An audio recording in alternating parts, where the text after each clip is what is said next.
The last time I was at this was a little boy with my dad at training camp. It's crazy. Doesn't surprise me that a lot of people are coming through. I talked to someone in the building who said the excitement for tomorrow starts at the very, very top. And when that happens, kind of resonates through the building so that, everyone is very excited for tomorrow. D-Butch and I sat.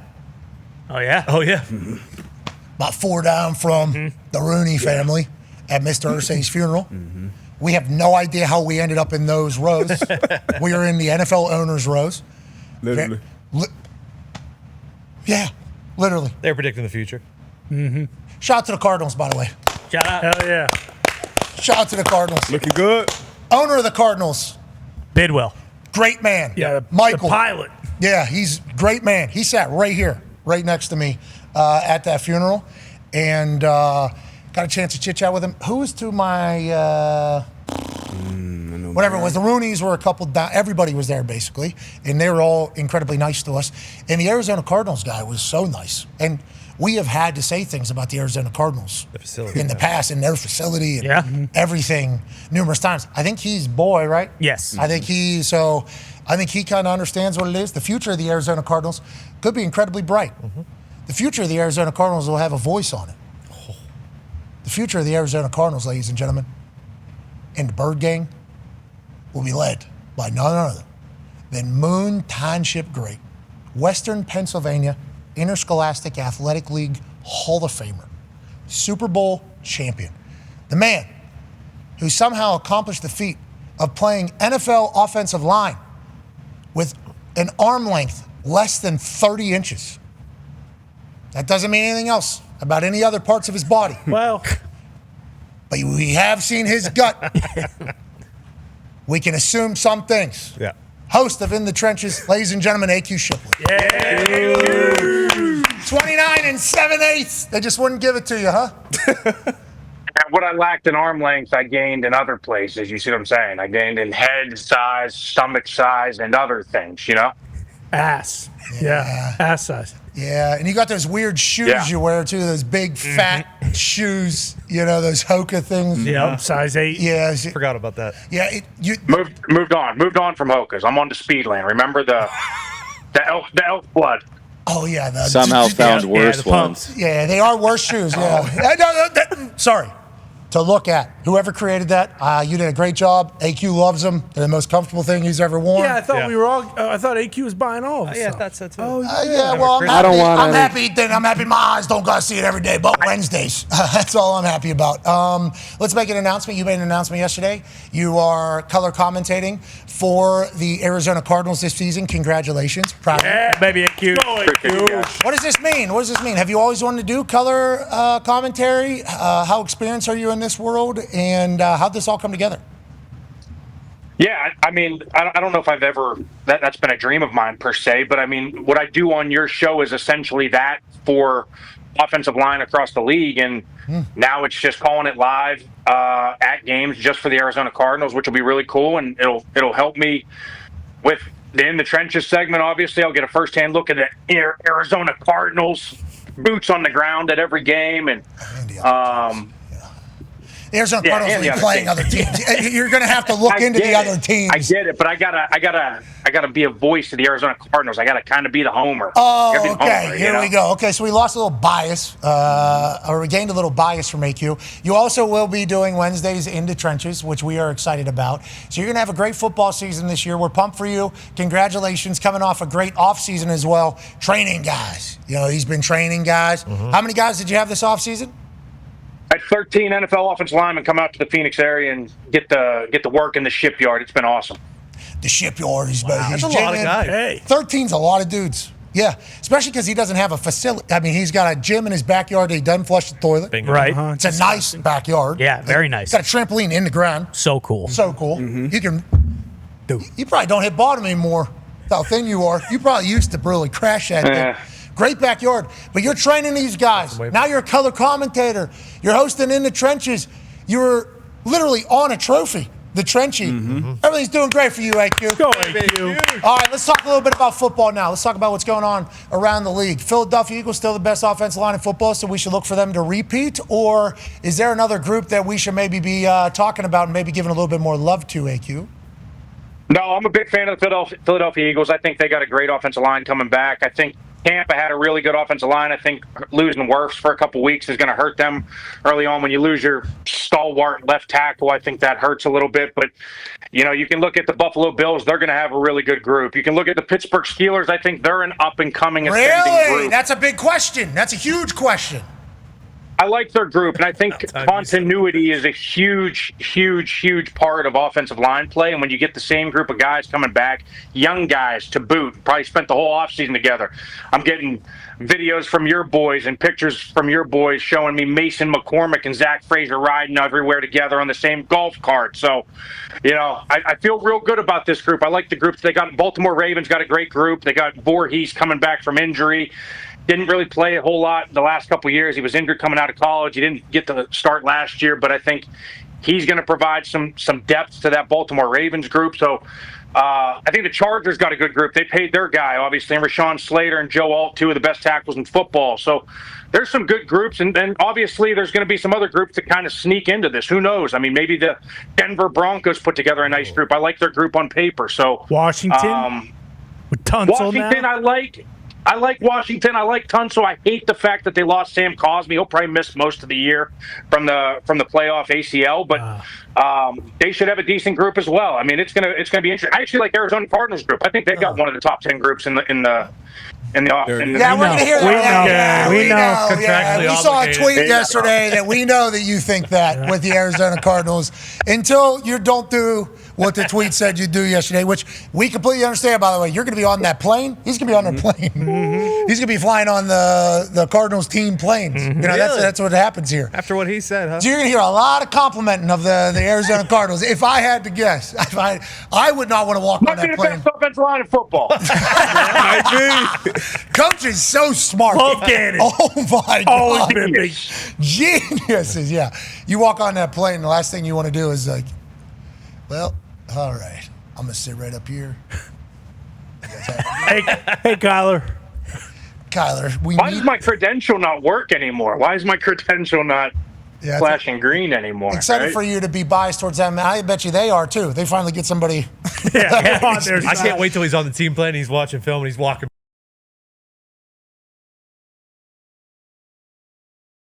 This, I think he. Okay, the color commentator. You're right. Let's not embarrass the program out there. Now, You're right. if they also signed a consultant here, that's an interesting little dilemma. I mean, we draw up a couple blitzes. We got ideas too. So maybe we're coaching. All right, let's not. Once again, we don't need to mock the Cardinals. Sure. No. That is what this is not about. You brought up Slater getting paid. There's another guy who got paid. Bernard Bennett. Mm-hmm. I saw that. What do you think about Bernard here, Raymond? Now, I think there's a chance. We have not looked this up. He is the first offensive lineman in the history of the NFL. I just thought of it. Who? Mailata. Does he wear them? What? The Guardian cap? Yeah. I thought he had one on, yeah. Jordan Mailata? I thought he had the Guardian cap or the already made different helmet, whatever it's called. Two different things. Yeah, I know. We're talking Guardian Protecting the cap. melons. That's what I'm saying. This is trailblazer. Smart guy. I mean, This is groundbreaking. Oh, that's who it is. That guy from Pittsburgh who got signed that no one likes. James Daniels, he's not on those Steelers. $100 million? I didn't say no one, not that guy. All right, let's get back to it. Did you know this guy? I think I've seen him play. I appreciate the fact that he's a gigantic human being. Ballard loves him, obviously. All reports out of Colts training camp. Mm-hmm. Anthony Richardson's playing football very well. Mm-hmm. Anthony Richardson prepared for football which makes us Well, you got the same source. Believe ours. We are believe ours. Assholes. This guy had a guarding cap on playing left tackle, got paid $100 million. I think that is something that you would never think about, just in the entire offensive line space. But this is great news for offensive linemen that Raymond's getting $100 million, right? Isn't this good? It's great news for offensive line. It should be a mandatory 10% discount if you're a Guardian cap helmet guy. But he doesn't wear it all the time. He just saw the clip. He didn't have it on. Yeah, I think he did it for his teammates. But okay, that was nice of him. But no, I mean he's a good football player, and he came out a couple years ago.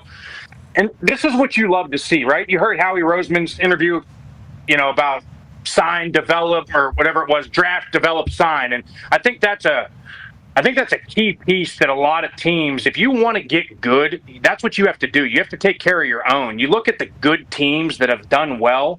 They draft their guys, they keep them, they sign them. It's not like, hey, we're going to constantly try and redefine our team through free agency. And when you reward a guy that maybe wasn't a first-round pick, he gets drafted a little bit later, he kind of works his ass off, he climbs the ladder, becomes a starter, puts good stuff on tape, he's good in the locker room, and then you pay the shit out of him. I mean, this is exactly what you want to see, and this is good by the Colts. This is a really good signing. They got a good group. They let some guys go in free agency, but building through their own is a good step.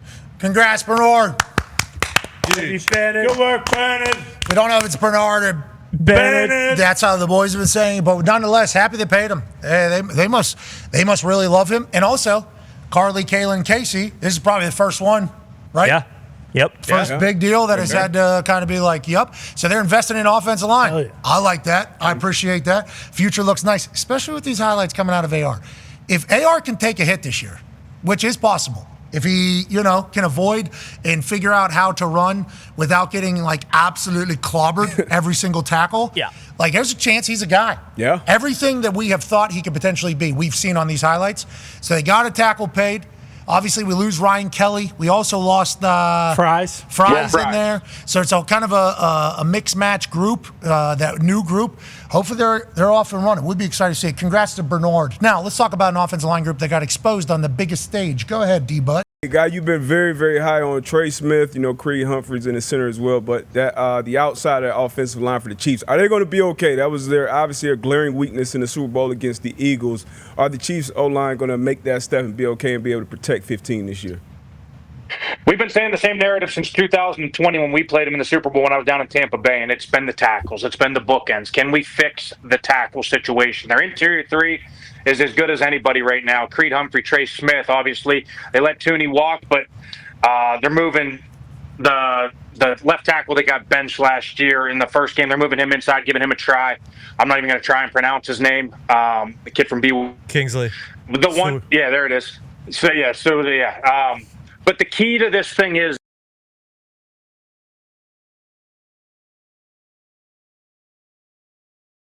Sua Matiai, something like that. Oos? there it is. Yeah. Yeah. Great names. And Maybe the best The kid that usage they of the got out of- English language. Sorry. the kid they got out of Ohio State, I said this after the draft whenever you had me on the show. I said he was a top 10 pick. Josh Simmons, left tackle. The clips of him coming out he is a top 10 pick if he doesn't get hurt against Oregon last year. They get him with literally one of the last picks of the first round, and he is going to be their franchise left tackle for the next 10 to 12 years. And they got an absolute steal with him. The clips coming out of him, here it is. Look, he's just shutting guys down. And he makes it look smooth. He's throwing guys like Little dog. He's got a little dog in him. I mean, he was arguably the best tackle in the draft before he gets hurt. He gets to go late to Kansas City in the first round. They got an absolute steal. It was an injury that a lot of teams were concerned with, but I mean, he's young. He's coming back. He looks fierce. He's smooth as can be. He's athletic. He's strong. He's got the size. This could be a key piece for the Kansas City Chiefs. Modern technology, modern science, too, with all these injuries, let alone being young and everything like that, being a dog and rehab, how we have everything set up nowadays. I think you see teams take those types of gambles a little bit more. He's completely healthy beginning of camp. I don't know how much, but, Yeah. they're probably projecting that, I assume, at draft time. Hey, he's going to be completely healthy by camp. Do you still know how to do it? Yeah. Deal. You talked about him very loudly. You're like, hey, the steal of the draft is this guy, this guy, this guy. And, of course, who gets him? Fucking Chief. Yeah. And lineman. And who is it? Veach and Reed. Yet again, it's unbelievable how great teams continue to be great. Okay, now speaking of tackles, I don't think he will be doing this ever in his career, but he's certainly becoming a trend. Go ahead, Tone. Yeah, Hugh, we talked about Kingsley moving inside for the Chiefs after he was drafted as a tackle out of BYU. Evan Neal of the Giants is now moving into guard. Obviously, Mekhi Becton did it last year for the Eagles. Do you think this is a lot of teams copying what the Eagles did because the Eagles did it and because Stoutland did it? And how pissed do you think guards are going to be that every highly drafted tackle who doesn't work out is now going to get a chance at guard over top of them? Well, it's a last resort move, and that's what happens when you start to not play nearly as well as they think you're capable of, obviously drafting you in the first round, the initial move is, hey, let's just move him into guard. It cracks me up whenever I was upstairs with every team. It's always like, hey, well, if he's not working out at guard, we'll just move him into center. If he's not working out at tackle, we're just moving to guard. It's like, it doesn't always work that way. Listen, at the end of the day, Mekhi Becton is a mammoth human being. And it just happened to be that he walked in to the Philadelphia Eagles with one of the best offensive line coaches, with one of the best schemes, and a scheme that fits where you don't have to do very much except just run off the football, right? When you are in a zone scheme, I mean, you can run off the football and get your body in the way of people and get your hands on people, and you're 6'6", 6'7", 6'8", and 340 pounds, makes it look easy. But if you're in a system where it requires, hey, you're going to be one-on-one backside quite often in this pass scheme, and now all of a sudden you couldn't do it at tackle, and now we're moving you into guard, it may not work out the same way as it did for Becton, as it will for Neal. He's been criticized heavily since he's got in there. This is a make-or-break time. Like, he's got to make it work right now at guard, or it's a wrap for him with the New York Giants. If you get 2 6'6" guys, whatever tackle size used to be, first what guard used to be, first what center used to be, if everybody's just going to be Goliaths that can move, like we got to see that Jordan Mailata guy at the ESPN. Yeah, massive. And he can kick us. I mean, he's so athletic. Fast. It's just like, it's outrageous. Like if he had to go into guard and be a pulling guard, he could figure it out if he had to do it. I assume there's going to be more athletic, bigger men as we continue to evolve here. If offensive lines are just going to become 6'6", straight, I mean, there already has been. I get Dallas Cowboys back in the day, I think used to be known for that, right? Yeah. They used to be like Larry Allen. the Raiders used to do that. Yeah. The Eagles did that last year. Yeah. Obviously, Lane and Mekhi next to each other is just like outrageous. Dickerson. I mean, Linderbaum aside, the Ravens were massive. and it works. Like, hey, you win. Now, can you find all the guys that can fit in together? That's why the Philadelphia Eagles thing's so special, because it's like they're all goats, and they all just get along great, and they all would do whatever the hell Stout tells them to do. They're all paid. And they're all paid. Yeah, they got Saquon as their running back. It doesn't hurt. And it's like That doesn't hurt. That's a good run. You can go out. We can extend some careers around here. Yeah, we can move some bodies over here. Offensive line, most important position in all of sports. Offensive line, also most hand-to-hand combat in every single play. Go ahead, Con Man. Yeah, AQ, right now, Josh Simmons, you just mentioned him being a mean cuss. He also threw a mean right hook that got caught on camera today during practice. Every year, the training camp, the pads come on, and we get these sweet fights. I can't wait for joint practice season as well. But as an offensive lineman, how difficult is it not to fight every single play? And then how do you know when your coach wants you to fight to show a little fire? Yeah, I don't think your coach ever is sitting there condoning fighting, because I think as long as your coach played, he understands how tiresome it is to get into a fight. That's what people don't realize. If you're in the middle of training camp, like D-Butch, you know this, Pat, you know this, like you've seen every offensive lineman, they're just trying to make it to September. Like, hey, let's just get to September. And if we're sitting here and, we got a 30-play call-it period coming up, and it's basically full tilt 1-versus-1 scrimmage, and the period before it's a blitz period, and this defensive tackle keeps putting his hand in your throat, and all of a sudden you swipe it down, he throws a jab, and now you're in a full tilt fight. I mean, you're seeing stars around your head for the next hour, and you're sitting there cramping up, and you're sitting there like, I think I'm going to retire. I think I'm going to retire right now. So whenever that happens, you hope the fight ends short so you can get back. But man, if it's a long one, I mean, there's been times where, my legs are dead. I'm trying to call a timeout. I'm trying to fake an injury to get out of this thing. Like, it is the absolute worst thing, because you get so tired, your legs get heavy, your arms get heavy, and you're already on jet lag, because training camp, that's what it is. You get put on jet lag 4 days in. That's essentially what it is. You're sleep deprived, you're waking up for drug tests, you're going through 2 practices a day, and I know that, one of them's a walkthrough, but it's still, they're long days. Meetings drag you all the way till 9 o'clock at night. You can't sleep because you lost a rep in one-on-one, and all night, that's all you're sitting there thinking about. You're waking up at 2 a.m. Watching. I'm waking up at 2 a.m. trying to figure out an excuse on how I'm going to tell my coach what happened during that one-on-one, and I look like an asshole. So all these things are combining during training camp, and then you get into a fight in day 5 or the second day of training camp. It's like, oh, it's going to be a long day. It's going to be a long day. I appreciate the fact that I didn't have to do any of that. Sure. That was, You didn't get involved. No scuffle? I did. I've been in 2 training camp scuffles. They come over to our area you know, where we're standing, we're sitting, and it's just like a push. So that helmet goes on immediately, and then it's, hey! Yep. You got to be on the defense side, too. Yes, Okay. and Vinny was on the offense. Though. Yep. So we literally just faced each other.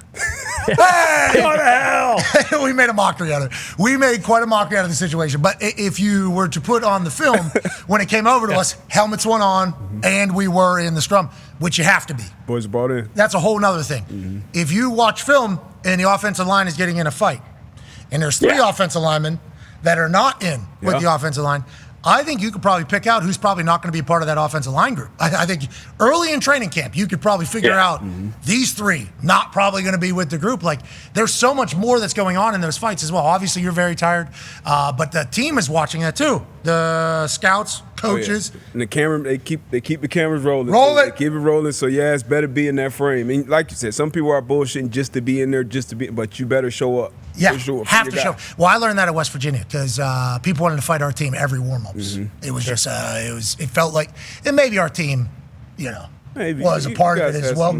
Dogs, you could say. Agitators. Yeah, we had some dogs through and through. The whole team was dogs, I think, if you were to look back at it.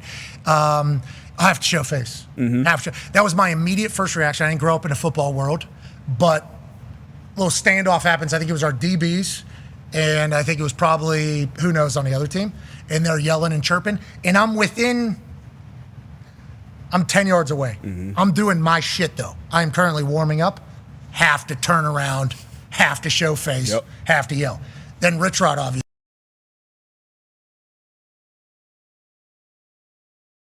The whole talk about me, and it's like, okay, I did the right thing. Okay, yeah, I didn't know what the football world is, but yeah, you always got to show for your teammate. Have to. Here's Josh Simmons. My favorite. Go ahead. My favorite thing is the O-line coach in meetings, like afterwards, right? Like, he's obviously echoing the message from the head coach, right? So he's sitting there, he's like, all right, boys, we can't have fights.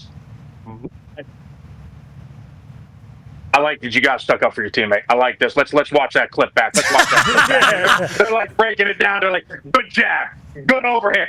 My man's grabbing for a helmet. Like, I mean, we are breaking this thing down like it's a UFC fight. It's pretty awesome. Well, the thing is, the uppercut seemingly the right play because it's up under there, but the pads, because you can catch the pads there, so that's not as easy. The helmet grab always the play for the losing participant. That is always who normally he was going first, or it's first act of aggression, straight to the helmet.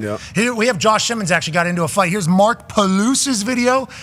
He's filming it from his camera, I think, so it's hard we get it. You'll see it, though. There's Josh finishing a play. Jab. Boom. Ooh. What? Ooh, I like that. What? And then guy grabs his helmet, takes it off. He's still in there. Where's the team? I like it. Where's the team? I like Got to buy it. himself there. A lot of white jerseys. I didn't like that. AQ. Now, that play might have gone. I didn't like that either, but my man stood in there. He stood in the pocket like Ilya Taporia. Yes, he did, like Ilya Taporia. Yes, he did. He Max Holloway'd that thing. He said, we'll do this right here on your guys' side. Let's assume the offense is on the complete opposite side of the field. Let's assume that he's on a complete opposite side of the field. And also, let's understand that this is very normal. Or they're training thinking camp. rookie's a little too overzealous. Well, and also, he's got a great. Yeah. That was fat. Powerful punch. That was quick. He's worked on that. I think he's been in a gym before because the placement too. That would have been. Yeah. Bop. Now with a helmet, not the greatest move, but he felt it. Yeah. There's a rattle in there. All right, before we get out of here, final question. It's a good one. Let's take you back to college. Go ahead, Ty. Yeah, AQ, listen, I know you are a Penn State Nittany Lion through and through, okay? And I'm just curious. We heard James Franklin's comments. He basically said, hey, listen, if Notre Dame played in the conference and had to play Blue Bloods like Purdue, like we do, then they wouldn't have beat us in the Orange Bowl. We would have went to the national championship. With that being said, yeah, exactly.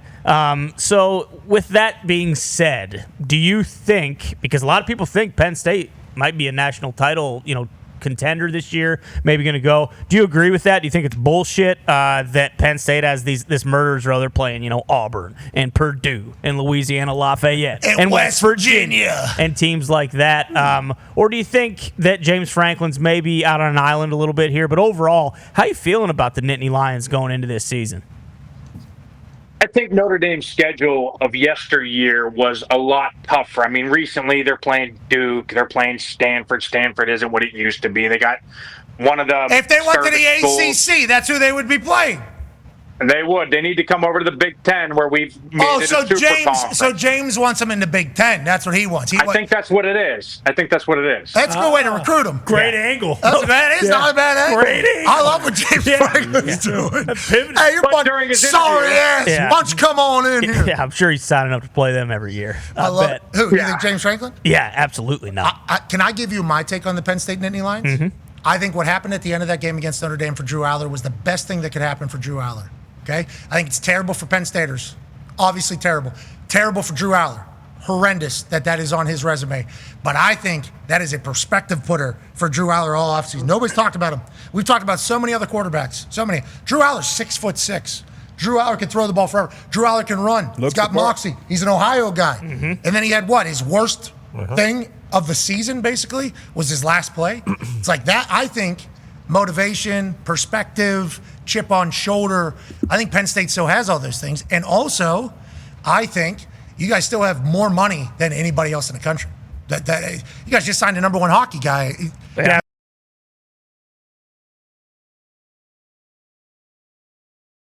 They're in the finals. Hockey made a deep run. Yeah, the wrestling. Yeah, was wrestling, undefeated. obviously. Penn State sports Yeah, women's volleyball is. are about to become Lacrosse. I think everybody just needs to get ready. That Penn State sports is gearing up to take over everything with the way they are constructed with CEOs and donors and boosters. And they're not just collectives. They're coming from actual people that have companies that are spending this money. So I don't think like the commission is going to be able to cut them out of this whole thing. $700 million update to the stadium. $167 million. Well, we'll take you donate $10 million. We'll let you in a speakeasy in the back door. Yeah. What do you think? $10 million is what it's going to take. Coach Jim Knowles. Yeah, Jim Knowles from Ohio State comes out. I mean, just like Penn State is all in on sports. I love that. I like that a lot. I assume you do as well. Do you think the football team, because there's so many other schools that are all in as well, especially in the Big Ten, do you think they're going to be able to do what they did last year? And do you think they're going to be able to get even further? It's going to get real loud if they don't. It's going to get real loud because they have spent all the money in the world to keep that roster intact, right? They got their quarterback coming back. They've been able to keep both running backs. They go and poach Jim Knowles. They pay the defensive tackle. And all these guys were borderline pro guys, too. Like, they could have gone into the draft as well, let alone gone to another school for more money. So they've done everything. They've gone all in on this. They've gone all in with everything at the university. My man Pat Kraft is, let's spend it. How much does it cost? Let's write the check for $1 more, whatever it is, right? So he's doing everything he can to win. He's doing everything he can to put this program at the top and the upper echelon of college football and stop Penn State from being mentioned in, okay, well, after the top 4, after the top 6. Like, no, he wants to win this damn thing. And they got the group coming back. Obviously, we like the quarterback. You love that play happened for Drew Aller. I didn't love it, but I also love the fact I know you that, didn't love it, but I'm just saying mindset. As somebody got death threats at the end of a season, at the end of a football season, my junior year, like all offseason, it was like, I've done nothing. I think I was All-American already at 2 positions. I mean, it was just like, but that was just like, you are nothing in this entire world, especially with what people that are supposed to be on your side are saying to you. Mm-hmm. Like, people, you have done nothing for us because you missed that. Like, for him, I assume the shit has been Loud at him, and I think that's good if he's a dog. Like, I think that's a good thing if he's a dog. C.J. Stroud talked about it at Ohio State. Yep. About how he had a terrible time, and he got murdered. And it was like, that actually created him. I think that kind of calloused him a little bit for what life is. Nobody wants that road. Everybody wants to win national championship. Everybody wants to be perfect, do that whole thing. But sometimes the worst thing can come at a time that can really make you your best you, if that makes sense. Yeah, I agree. And I've known you for the better part of almost 20 years now at this point. I know you have that mentality. I think I have that mentality. Like, whenever your back's against the wall, that's when your best comes out. That's me too. Not everybody's built that way. So I'm curious to see how he responds. If Drew is that guy, right? Like, this is a big moment for him because every scout in America has your same sentiment, right? Every GM has your same sentiment. So can he be that guy? Will he be that dog whenever now your back's against the wall? Whenever it's a 2-minute drill and the game's on the line and you're down and you need a score and you need a play. This year, can you make that play? Because the guys at the next level, the guys that everyone's talking about, Mahomes, CJ Stroud, right? Like all these guys with that mentality, they make that play at the next level on the biggest stage, on the biggest moment in front of millions and millions of fans. Hopefully you guys are able to do it this year for Penn State. I'd be happy for you, man. And I also hope that Pat Kraft gets rewarded, the athletic director up there, for all the fundraising. That's what athletic directors' jobs are now. Yeah. Your fundraisers. Yep. Obviously vision and everything, but you're fundraising. $164.9 million, I believe, is what was reported. $164.9 million from 20,000 donors, okay? 20,000 different donors. They have the most CEOs out of any school in the country. Gotta win. So they just got thousands of CEOs that are getting paid so much money. It's like, yeah, James Franklin, gotta win. Half gone. Yeah, because Pat Kraft in that team are going to be there. He's doing his job. They're going to be there. Yeah. Does he have to win? Yeah, I think so. really I keep mean, What? AQ would be. I've been saying he's. He's never won before, so I guess it's like, He does keep getting What's his extensions, right? record against top 5 teams or whatever that's? Ladies and gentlemen, this man is color comment. I like James Franklin. Remember, he was good Me to us. too. He had Yeah. that turkey Guys all love burger. his burger. He What's on didn't that know what was burger? on his burger. That's because it was a turkey burger. He said, I like meat. I don't like turkey burger. Yeah, why has he got a turkey burger? Because I think it's good for a community. I think, because there's a farm right there. Sure, It's locally sourced. Yeah, selling farm the to tables. cows. Yeah. Didn't All he right. make that fan a speed bump though after he yelled at him? I mean, he was going to fight a fan. He's a little fiery. He's a little fiery. I mean, that's James Franklin to his football. face. That's true. He was just talking shit to Notre Dame, telling him come to Big Ten. Like that, James Franklin, But now he has all of everything does. that everybody else has had that he's been competing against, I think is what he would say. And now let's see what he does with it. All right, we appreciate you. Ladies and gentlemen, AQ Shipley, you're the man. Just